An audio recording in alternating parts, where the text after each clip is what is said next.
À un moment donné, le capitalisme ne gagne plus d'argent, il y a une telle concurrence sur l'innovation que finalement on ne peut plus gagner d'argent. C'est ce qu'on voit très très bien d'ailleurs, hein, avec BASF qui ne gagne plus d'argent avec les cassettes vidéo, avec la concurrence extraordinaire qui se produit en ce moment, et qui fait que le capitalisme devient de plus en plus court-termiste, nécessairement. Et à un moment donné, il sort de l'investissement pour transformer le monde, investir dans des procédés d'innovation industrielle, etc. Et il se met à spéculer. Il dit, je ne vais plus que faire de l'argent avec l'argent. C'est-à-dire, il devient purement spéculatif. À ce moment-là, il devient purement court-termiste. Mais le problème, c'est qu'il se détruit lui-même, il se tire une balle dans le pied.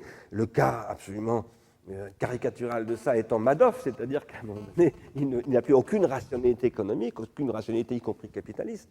Je parle des clients de Madoff. L'investisseur, c'est quelqu'un qui croit à quelque chose qui n'est pas immédiatement rentable, qui ne le sera que dans un certain temps.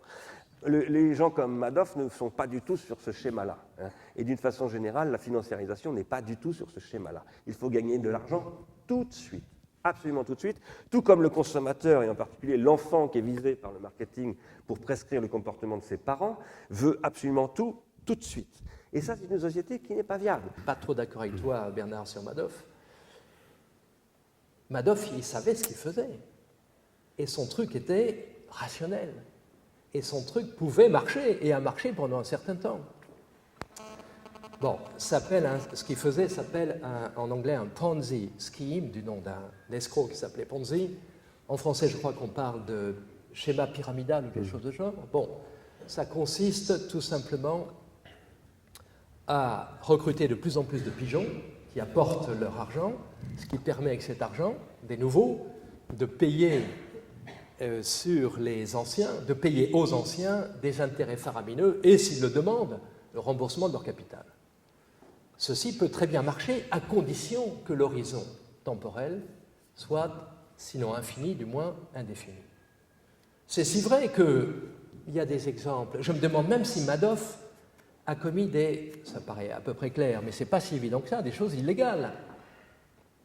Tout dépend des contrats qu'il a passés avec ses clients, et je n'en sais rien.